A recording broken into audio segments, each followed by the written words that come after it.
The rain hammered down, blurring the world into a gray, churning mess. A flash of lightning momentarily illuminated the desolate roadside, revealing a figure kneeling in the downpour, its head bowed low. It was a dog, a scruffy, matted creature, its fur plastered against its body. Her swollen breasts and the pleading look in her eyes spoke of a mother desperate for help. Cars whizzed past, oblivious to her plight. A woman named Sarah, driving home from work, saw the dog.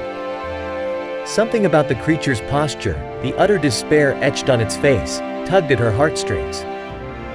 She pulled over, ignoring the angry honks from impatient drivers behind her. The dog whimpered, a low, mournful sound that seemed to pierce through the rain.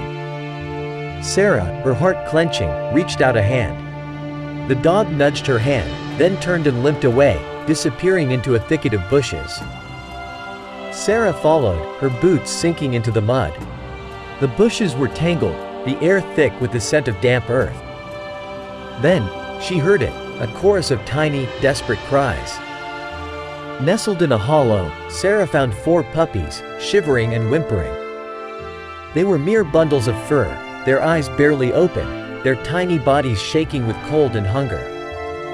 Sarah, tears welling up, gathered the puppies and brought them to her car. She gently coaxed the mother dog, who was clearly injured, into the back seat. They were going to the vet. The vet, a kind man with a gentle touch, examined the mother dog. His brow furrowed as he discovered a severe spinal fracture. The dog was in excruciating pain. He explained to Sarah that surgery was risky, but their only hope. Sarah didn't hesitate. She signed the papers, her heart filled with a fierce determination to save the dog. She named her Indra, after the Hindu goddess of strength. The surgery was a success. Indra was alive, but the prognosis was grim. She might never walk again. But Indra, despite her pain and paralysis, was a fighter. She wagged her tail, her eyes sparkling with gratitude, and her love for her puppies was fierce.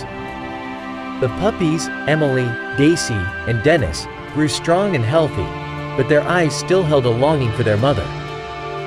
They loved to nuzzle against Indra, their tiny bodies radiating warmth against her fur. Sarah, with the help of a specialist, fitted Indra with a wheelchair and a prosthetic leg. It took time, but Indra learned to adapt. With patience and love, she learned to walk again, albeit in a different way. Now, the sun would often find them together. Indra, her tail wagging, her head held high, gliding alongside her puppies as they bounded with joyful energy. They had found happiness in their little family, a sanctuary of love in a world that once offered them only pain.